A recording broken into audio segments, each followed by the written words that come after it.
Prior to our commercial break, we of course heard from a wonderful young author. A good friend of mine, Holly Rustick, is back in studio for the first time on the blue couch, and she's written a few things in her time. Hi, Holly. Hi. How are you doing, Jason? Good. Half a day. Welcome back. Thank you for having me here today. Okay, so you are here again with another.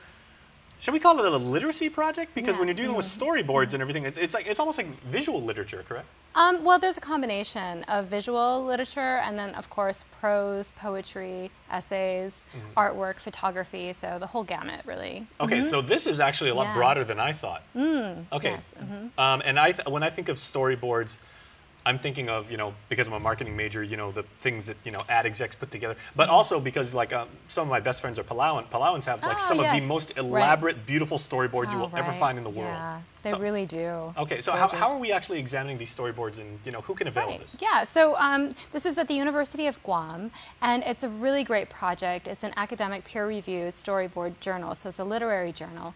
It's been around since 1991, so it's just fantastic. And the university really has a platform then of curating different works from all over the world. So of course we center on Guam and in the Pacific region, but we really do get a lot of contributions from all over the world.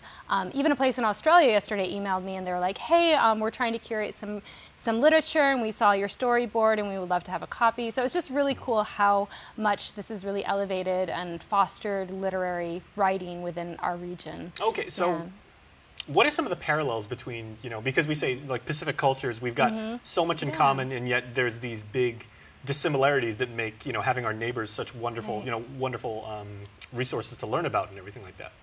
Well, I mean, this is great, and this specific this episode, I should call it, right? This specific journal is really focused on, the whole theme of it is on revolution, which is very important because, especially with the Me Too movement and just even with Standing Rock and everything that was happening. So it was a way of, like, how do we reflect on what's happening in the world around us? And more specifically, how do people in the Pacific, right, and how do people on Guam really interpret what's going on with that sort of movement? And it's really cool to see what they've contributed and what was selected. So we do have an editorial blind review that we go through.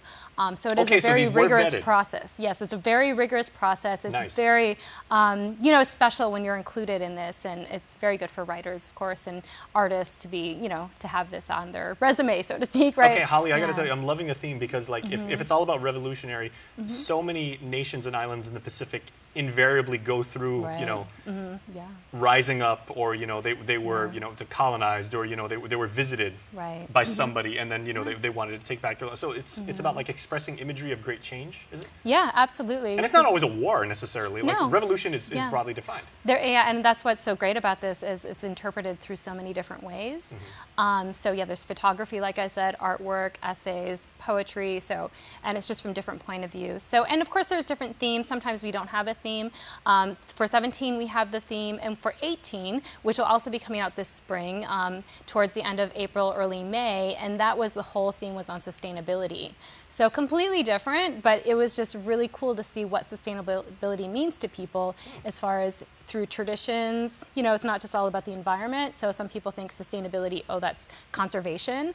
But really, it's conservation through so many different means. And that's what came in with our, all of the contributions that came in was just the variety of expression and interpretation of sustainability. So it's really going to be special that we have that launch coming up as well. And of course, this launch is coming up this Tuesday, February 26th at UOG. I was going to say, I don't know why anyone would not want to attend this, because it seems like unbelievable. It's an incredible learning opportunity. So are there tickets that we can buy, or do we have to register online? It's completely free. Yeah, I like that. Yeah, people can come. So we are inviting the community, of course, and some of the artists that were selected and that are here on island that are able to come will be reading their works as well. So it's going to be a really nice night.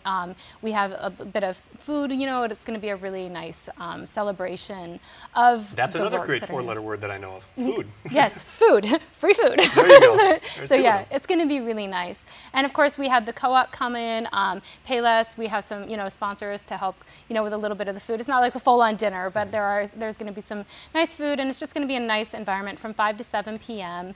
Of course, at the College of Liberal Arts and Social Sciences. That is it's going to be fantastic. great. Okay, and again, you said this is like an ongoing thing with the themes changing over time? The themes change, and this year is it's unique. We are releasing 2 editions. Usually it's just 1, so it's going to be a great year where we have 2 editions coming out.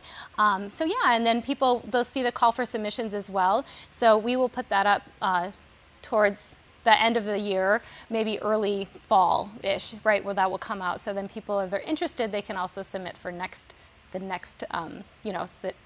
edition of this. The next iteration. Okay, so if people would just like to pick up a copy of that and maybe get some pre-reading done, or how can they do so?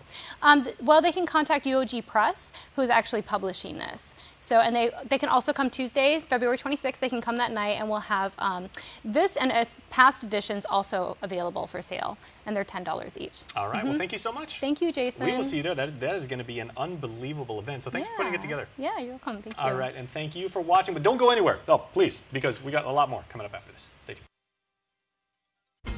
You can make each connection count with IT&E Prepaid.